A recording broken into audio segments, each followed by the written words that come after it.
All right, let's go ahead and dig into this weekend and just kind of do a recap here and get ready for the week. So this is Saturday here and through Sunday. So actually, if you go back, this is Saturday morning. I can see a lot of nothing was going on. That's kind of how the week ended. Definitely a sign of let's enjoy the weekend and just kind of stay away from the charts. A lot of times the way the Wednesday, Thursday, Friday had kind of played out, it was showing either consolidation and building for more momentum to go up, or it's really just showing a topping exhaustion phase, and we're just kind of bouncing in a bigger range, if you will. So we're just kind of waiting for our indicators to kick in and key levels to take action. But and this is the kind of time where you sit back and enjoy just practicing chart reading and that kind of stuff, using the different ways that you want to collect knowledge, YouTube, whatever, watch videos to learn. But anyways, like where you can see that this is why I said kind of relax to the weekend.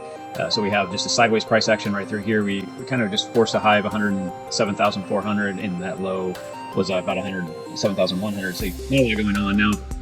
Sunday, early morning, it actually did break out strong. This is what we were kind of watching throughout the week to happen, and this is kind of that weird funness, if you will, on the weekend, and it popped out. Some could say because you had these tight moving averages, it could have popped out. The hard part is it didn't give you any, if you were sitting here watching the charts and we're looking at this, there's no real confirmation of a breakout here for you to take advantage of.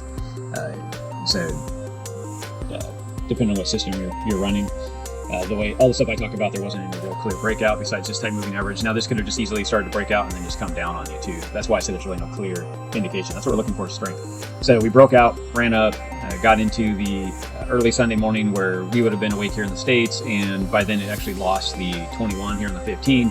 And again, there wasn't real clear indication of a strong breakdown, but this was showing that this could lose the 200, but just watching it, still just kind of sitting back and waiting for things to kind of play out. Now, obviously, it did run back up into the late afternoon, evening. We did get the run back up and take out this area right up here, which was the original breakout for a topping, possibly.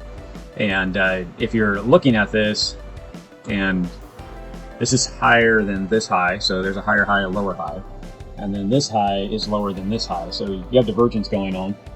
And this would be considered bearish divergence that's happening here in the charts. Now, does that mean this is going to break down? Now, that's why we're getting into price action here on Monday. And here is the market just kind of getting started.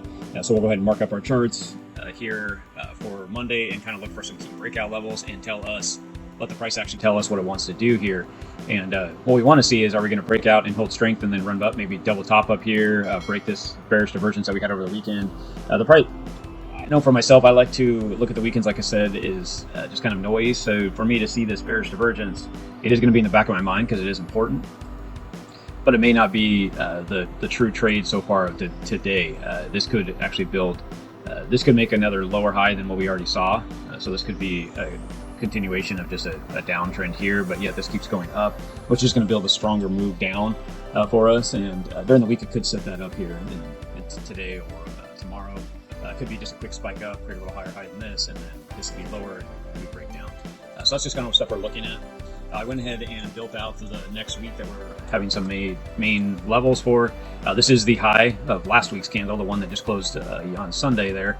So you can see this is the wick of that candle. Here's the bottom wick of that candle, and then here's the mid-range of it. And the reason why I marked these out on my weekly, so I can kind of see what's going on. Now, if we get above this, it could be considered a breakout and starting to push up. This is also major resistance up here. So you can see that we're already playing with it as I moved it down and got it back in line for this week. This could be an area of taking out profits and then breaking down. The reason why we like to mark these levels is because a lot of traders, especially robotic traders, that kind of stuff, will use key levels. So they're going to be building stuff like this, looking for an entry. So this could come up, take out these people before it drops down if that's what the market wants to do. So that's why I said be careful here, because it could snap up and go down. Regardless, that's why we're watching the system that we watch. So that is the key levels that we're going to look for this week. We also have the high, the point of control, and the low from the fixed range volume profile for last week. That's been moved over also. So that is giving us some key levels from last week's candle to look for. So what we're looking for right now is this point of control to hold from last week, and this high not to be resistance. So as of right now, you can see we've been ranging pretty much all through the weekend right here at this POC, this point of control, and this high, and we can't really break it out. And we created that divergence I was talking about, that bearish divergence, right in these critical areas of support and resistance. So it's just all this knowledge I'm just giving you. So that's what you're looking at. This is bigger time frame levels that we build so we can trade the lower time frames. So we start looking at the 15-minute like we're looking now, and we build key levels, and you're looking for targets. Those are all strong targets. So say this was breaking out right now and you wanted to take a trade, and you're using this as your bottom, and this one was going to break out. More than likely, this is going to be a strong level, or up here would be a strong level. So if you're looking for targets, and you draw a target way out here, think it's going to go way out here, well, these areas right here are going to be major stopping stones on the route up to this area. So this could happen. This could easily run out to this level.